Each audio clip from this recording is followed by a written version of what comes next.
right now on News Channel 8 at 6. And he took on an insurance giant and won big time. Still to come, a young couple on their way out to dinner. Their lives were changed in a split second. An elderly man driving at a fairly high rate of speed just flew through a four-way stop sign. The crash that left the young man with a traumatic brain injury, and when the insurance company wouldn't pay for his medical expenses, he took them to court and won big time.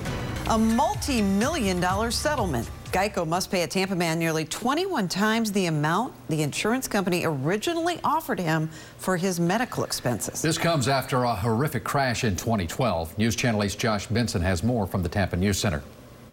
Randy Willoughby's life changed dramatically in 2012 when he suffered a brain injury after a car wreck. Geico refused to pay the full medical expenses, but now this Florida jury has flipped the table with this huge verdict.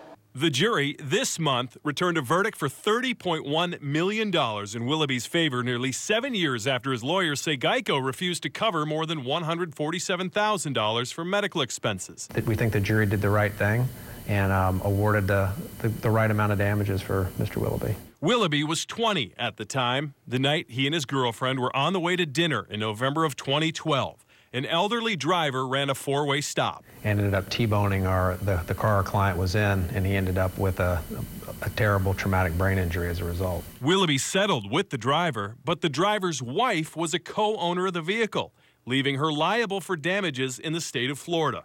When the defendant's insurance carrier Geico refused to pay more for medical expenses, Willoughby and the driver's wife went to trial. And so she ends up in a trial that she didn't want to be in, and Mr. Willoughby ends up in a trial he doesn't want to be in, all because her insurance company didn't want to resolve it. I reached out to Geico for comment and haven't heard back. In the Tampa News Center, Josh Benson, News Channel 8.